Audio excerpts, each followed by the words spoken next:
வெல்லப்போவதை இந்த உலகத்துக்கு தயாராக சொல்லப்போகும் இந்த மேசராசி அன்பர்களே. பொதுவாக இந்த மேசராசிக்கு பார்த்திங்கன்னா 5 கிரகச் சேர்க்கை பலாபலன்னு ஒன்று இருக்குங்க.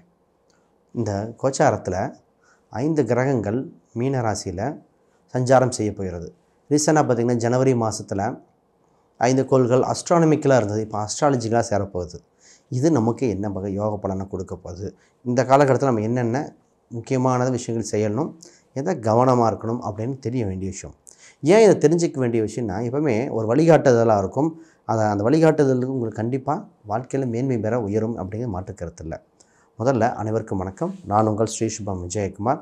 மேசராசிக்கு உண்டான தெளிவான பலன்கள், திருமணம், அப்புறம் குழந்தை பிறப்பு, அதில் வருமான ரீதியான விஷயங்கள் என்னென்ன, சொத்து விஷயங்கள், தொழில் விஷயங்கள் எல்லாம் தெளிவாக பார்த்துருவோம். மாணவர்களுக்கு தேர்வுகள் பற்றியெல்லாம் தகவல் நிறையா இருக்குது, பார்ப்போம். முதல்ல மேசராசி அப்படின்னு சொன்னாலே இவங்களுக்கு தைரியம் மிக்கவங்க, வீழ்ந்தாலும் மீண்டும் வரக்கூடிய தன்மை உடையவங்க இந்த மேசராசி. இந்த மேசராசியில் சிறப்பு பலனே என்ன தெரியுங்களா? இவங்க வளர்ந்து தன் சுற்றத்தாரையும் சேர்த்து அப்படியே வளர்த்து கொண்டு போக ஆசைப்படுவாங்க. ஆப்பர்ச்சுனிட்டி நிறைய க்ரியேட் பண்ணி கொடுக்கக்கூடிய தன்மையும் திறமையும் உடையது மேசராசிகள். ஆனால் என்ன, இவங்களுக்கு வளர்த்த கடா மாறல பாயுதுன்னு சொல்கிற மாதிரி நிறைய பேர் வளர்த்து விட்டவங்க, தன்னால் டெவலப் ஆனவங்க கேள்விகள் கேட்கும்போது அந்த ஒரு ஃபீலிங் இருக்க தான் செய்யும். இருந்தாலும் அடுத்த படிநிலைக்கு போக அடுத்த வகை போயிட்டே இருங்கன்னு சொல்லுவோம். இவங்களுக்கு ப்ளஸ் பாயிண்ட்டே பெரிய பெரிய நபர்கள், பெரிய பெரிய ஆட்கள் கூட ஈஸியாக தொடர்பு கிடச்சிடும், நட்பு கிடச்சிடும். இவங்க ஒரு பழமொழி கூட சொல்லுவாங்க, கவுண்டமொழி கூட சொல்லுவாங்க இல்லையா, நாட்டாம டு பங்காளி, பங்காளி டு நாட்டாமை. அந்த செந்தில் சொல்கிற மாதிரி இந்த மாதிரி தன்மைகள் டைரெக்டாக பெரிய தொடர்புகள் ஏற்படக்கூடிய அம்சம் உண்டு. இவங்க தொழில் வகையில் பார்த்திங்கன்னா நிறைய சிறப்பு அம்சங்கள் இருக்குது, அதை பற்றியும் பார்ப்போம். ரைட். இந்த மேசராசியில் 5 கிரக சேர்க்கைகள். ஃபஸ்ட்டு நான் பேச போகிறது வருமானத்தை பற்றிங்க. இவங்க 7-2 தான் சுக்கிரன் 12ஆம் இடத்தில் உச்சம் பெற்று இருக்கிறார். இந்த உச்சம் அப்படின்னு பார்த்தாலே கூட ராகு பகவான், சனி பகவான், கூடவே புதன், சூரியன், இத்தனை கிரகம் இருக்குங்க.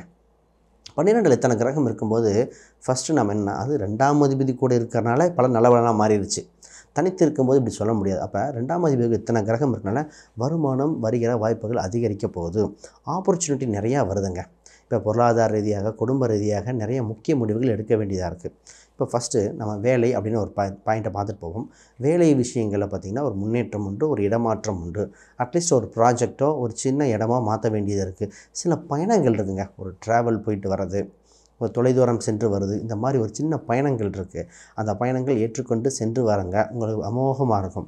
இதில் முக்கியமான ஒரு விஷயம் என்னென்னா, நீங்கள் செய்யும் வேலையில் இந்த டாக்குமெண்ட் விஷயங்களில் சேகரித்து வச்சுக்கிட்டே இருக்கணும். இப்போ இந்த வேலை செய்கிறதுல டாக்குமெண்ட் சேகரித்து வச்சுக்கிட்டு உங்களுக்கு பேரும் புகழும் கிடைக்கும். இப்போ என்னது நடக்கும், போட்டி பொறாமைகள், தொந்தரவுகள் கொடுத்தவங்க உங்களை விட்டு விலக வாய்ப்புண்டு. முதல்லாம் என்ன நடந்திருக்கும்னா, இவ்வளோதான் கஷ்டப்பட்டு உழைச்சாலும் எனக்கு கிடைக்கிற பேர் வேற ஒருத்தர் கிடைச்சது அப்படின்னு ஒரு தன்மை இருந்துகிட்டே இருந்தது. நீங்கள் வேலை செய்கிறது மேலதிகாரிகள் தெரிஞ்சாலும் உங்களுக்கு ப்ரொமோஷன் கொடுக்காம டிலே பண்ணது, கொடுப்பாங்களா இல்லையான்னு உங்களை கொஞ்சம் காயப்படுத்தினது, இதெல்லாம் நடந்துக்கிட்டு தான் இருந்தது. ஆனால் இந்த காலகட்டத்தில் உங்களுக்கு நல்ல பலன் நடக்கிற அம்சமாக இருக்குது. துணிந்து செய்யுங்க, உறுதியாக வாழ்வீங்க. இப்போ உங்கள் லக்ன ரீதியாக, தசாபுத்தி ரீதியாக ஒரு சிலர்கள் பண்ணலாம். சார், இந்த வேலையை விட்டு வெளிநாடு ட்ரை பண்ணட்டுமா, வெளி மாநிலங்கள் பண்ணலாமா, இல்லை வேலையை விட்டு பிஸ்னஸ் போகலாமா அப்படின்னு ஒரு சிந்தனைகளாக வரும். அப்போ அந்த ஜாதகத்தன்மை பார்த்துட்டு தான் அந்த முடிவு எடுக்கணும். கோச்சாரம் சூப்பராக இருக்குன்னு சொல்லிடுச்சு. அப்போ அந்த சந்திரன் அடிப்படையில் வச்சு நம்ம சொல்கிறோம் மற்ற பிளானட்டரி காம்பினேஷன். அப்போ உங்கள் ஜாதகம்னு ஒன்று இருக்கு இல்லையா, அதோட லக்னம், அதோட திதி என்ன, நட்சத்திரம் என்ன, அப்படி இருக்குது. ஆக மொத்தம் அதை நீங்கள் கொஞ்சம் கேர்ஃபுல்லாக எடுத்துக்கங்க. இந்த நேரத்தில் ஒரு சின்ன மாறுதல் சொன்னேன் இல்லையா, அதில் குறிப்பாக நண்பர்களோடு சேர்ந்து, ஒரு உறவினர்களோடு சேர்ந்து வெளியே போயிட்டு வர மாதிரி இருக்குது. அப்போ நீங்கள் தொழிலுக்கு தான் போவீங்க, அவங்க மற்றவங்க கூட டூருக்கு மாதிரி வரக்கூட வாய்ப்பு இருக்குது. அப்போ உங்கள் வேலையில் கருத்தும் கண்டுமா இருங்க, ஃபஸ்ட்டு விஷயம். ரைட். அடுத்து பிஸ்னஸ். 10ஆம் அதிபதி அவரே 11ஆம் அதிபதி 12இல் பயணிக்கிறார், கூட 2ஆம் அதிபதி. இங்கே தாங்க விஷயம். இப்போ தொழில் சம்மந்தப்பட்ட கஷ்டப்பட்டு அவ்வளோ முயற்சி செஞ்சு பேரும் புகழும் எடுத்துகிட்டு வருவீங்க. உங்களுக்கு மற்றவங்களால உங்களை டாமினேட் பண்ண ட்ரை பண்ணிகிட்டே இருப்பாங்க. உங்களுக்கு கண் திருஷ்டி வந்துக்கிட்டே இருக்கும். அது இந்த ராசிக்கு சொல்லவே தேவையில்லை. ஏன்னா இவங்க இப்படி கஷ்டப்பட்டு மேலே மேலே வருவாங்க, துணிந்து செய்யப்படக்கூடியவங்க. இயலாமையின் காரணமாக தான் அவங்க பொறாமப்படுறாங்க. நீங்கள் அதுக்கு திருஷ்டிக்கு பரிகாரம் இறுதியில் சொல்கிறேன். அந்த பரிகாரத்தை செஞ்சுட்டு நீங்கள் பாட்டு உங்கள் வேலையை பார்த்துட்டே இருங்க, உறுதியாக வெற்றி அடையும். உங்கள் பிஸ்னஸை நீங்கள் வளர்ச்சி அடையக்கூடிய காலகட்டம் இந்த ஒரு சில வருடங்களே இருக்குது. அதில் குறிப்பாக இந்த மாதத்தில் 2ஆம் அதிபதியோட தொடர்பு, அதுவும் 10ஆம் 2-12 தொடர்பு தொழில் ரீதியாக விருத்தி கொண்டு வரும். தொழில் சம்மந்தப்பட்டதில் வளர்ச்சியை கொண்டு வருகிறது. புது புது முடிவுகள் எடுக்க வேண்டிய காலகட்டமாக இருக்குது. இந்த புது முடிவில் என்ன விஷயம்னா, அடுத்த சில வருடங்களுக்கு ஒரு சில விஷயங்கள் முக்கியமாக இது இருக்கும். அதற்கு ஆயத்தமான நிலையில் இருக்கும். கூட 3ஆம் அதிபதி இருக்காருங்க, தொழில்காரனோட தொடர்பு. அப்போ 3ஆம் அதிபதி தொழில்காரன் வந்தால் டாக்குமெண்ட் விஷயங்கள், விளம்பரம், ஆன்லைன் விளம்பரங்கள் கொடுக்கறது. பொதுவாக சிறு தொழில் பண்ணுறவங்க இப்போல்லாம் என்ன தோணும்னா, நியூஸ் பேப்பரில் இந்த கட்டிங்ஸ் வச்சு கொடுக்கறது, நியூஸ் பேப்பரில் வச்சு கொடுக்கலாம், இதே டிஜிட்டலில் கொடுக்கலாம், ரேடியோவில் விளம்பரப்படுத்தலாம், டிவியில் படுத்தலாம். அப்படி அந்த தொழிலுக்கு தகுந்த மாதிரி படிநிலை மாறிக்கிட்டே இருக்கும். அப்போ உங்கள் தொழிலுக்கு எது சாதகமாக இருக்கோ விளம்பரப்படுத்துதல் ரொம்ப முக்கியம். இப்போ அந்த வேர்ட் ஆஃப் மவுத் உங்களை பற்றி மற்றவங்க சொல்ல வச்சுக்கிட்டே இருக்கணும். என்னமோ வித்தியாசமாக கொடுத்துருக்காரப்பா, ஃப்ளெக்ஸ் அடிச்சிருக்காரப்பா அப்படின்னு சொல்கிற மாதிரி வரணும். அது உங்களுக்கு யூஸ்ஃபுல்லாக இருக்கும். முக்கியமாக தொழில் சம்மந்தப்பட்டதில் 10, 11, 12 தொடர்பு. அப்போ ஆஃபர் போட்டு கிளைண்ட்டை வர வைப்பாங்க இல்லையா, அதுதாங்க காரணம்.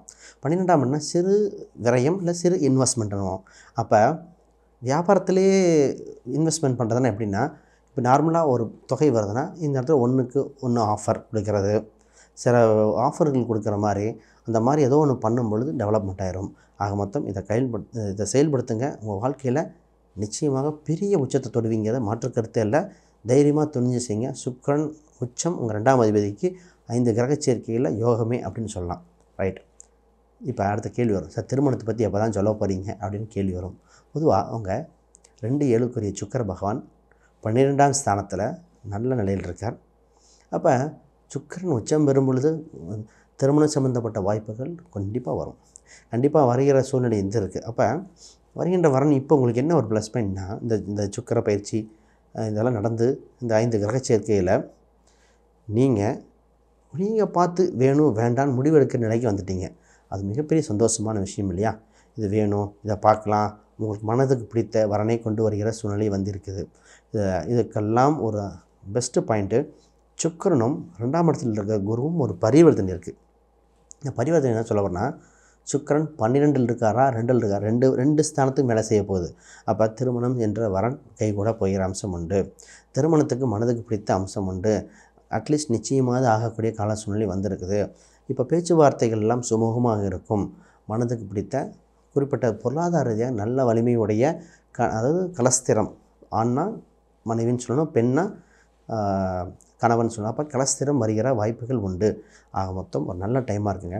நீங்கள் ஒரு சில பரிகாரங்கள் இறுதியில் கொடுக்குறேன், அதை பார்த்துக்கங்க. இப்போ திருமணம்னு பார்க்கும்போது முக்கியமாக பார்க்கும்போது திருமண பொருத்தம் ரொம்ப முக்கியம். திருமண பொருத்தத்தில் நான் நிறைய வீடியோக்கள் சொல்லியிருக்கேன். திருப்பி சொல்கிறதுக்கு என்னென்னா, அவ்வளோ இம்பார்ட்டண்டான விஷயம். இப்போ தொழிலில் சிறு விரயம் ஏற்பட்டால் சம்பாரிச்சிக்கலாம், வேலை ஒன்று போனால் வேறு வேலையை பிடிச்சிக்கலாம். திருமணம் என்ற ஒரு விஷயத்தில் சிறு அசம்பாவிதம் நடந்தால் 2 குடும்ப உறவுகள் ஏற்பட்ட மனக்கசப்புகள், சமுதாயத்தில் ஏற்படுற சூழ்நிலைகள் இருக்கு இல்லையா, அதை விட ஒரு குழந்தை இருக்கிறவங்களுக்கு ஒரு மனக்கசப்பு ஏற்பட்டுட்டால் அந்த குழந்தையோட வாழ்க்கை சிங்கிள் பேரண்ட்டாக இருக்குது. இது மாதிரி பல விஷயம் இருக்கும். அப்போ திருமணம், நிச்சயதார்த்தம் இதெல்லாம் பார்க்கணும், முக்கியமான விஷயங்கள் இருக்குது. அதை என்னென்னு சொல்கிறேன். பொதுவாக திருமணம் 2 ஜாதகத்தை நட்சத்திர பொருத்தம் பார்க்கணும். அது மட்டும் பத்தாது. நட்சத்திர பொருத்தம்ங்கிறது பார்க்குறது ஜோதிடர் தேவையில்லை.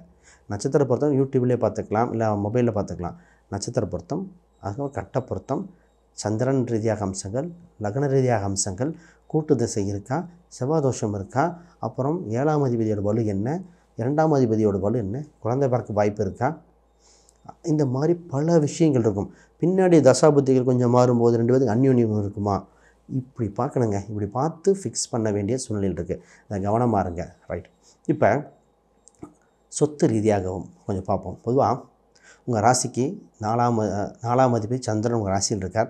உங்கள் ராசி அதிபதி செவ்வாய் 4ஆம் இடத்துல பயணிக்கிறார். நேரத்தில் பரிவர்த்தனை யோகம் இருக்கலாம். சொத்து வாங்குவது சில கவனங்களாக இருங்க. சொத்துக்கு போய் பார்த்துட்டே இருக்கலாம், தவறு இல்லை. ஆனால் ஃபைனலைஸ் ஆகிறது தாமதம் ஏற்பட வாய்ப்புண்டு. அப்போ இடம், வீடு, வண்டி, வாகனங்கள் பார்வை செஞ்சுட்டே இருங்க. வாங்கும்போது டாக்குமெண்ட்டை கொஞ்சம் வெரிஃபை பண்ணிக்க வேண்டிய சூழ்நிலை உண்டு. எல்லாமே ப்ளஸ்ஸு தான். இருந்தாலும் இந்த சொத்து விஷயத்தில் அந்த இடத்துல செவ்வாய் பகவான் நீச்சம் பெற்றிருக்கிறதுனால கொஞ்சம் கவனமாக இருக்கணும். அது கேந்திரத்தில் இருக்கிற நீச்சபங்கம்னு சொல்லிக்கலாம். இருந்தாலும் கொஞ்சம் கவனமாக இருந்து பார்க்க வேண்டிய சூழ்நிலை. அப்போ சில காலம் போகட்டுமே, மனதுக்கு பிடித்த வண்டி வாகனங்கள் அமையும். சில காலம் பார்ப்போம்.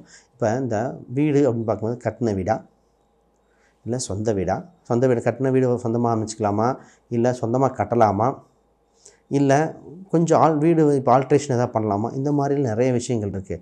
அப்போ உங்கள் லெவலில் ஜாதக ரீதியாக பார்த்து என்னென்ன முடிவு செய்வோம், ஆக மொத்தம் பார்ப்போம். இப்போ படிப்பு ரீதியாக மாணவர்கள் இந்த எழுத்துத் தேர்வில் எக்ஸாம் டைம் நல்லா படிக்கக்கூடிய அம்சம் இருக்குது.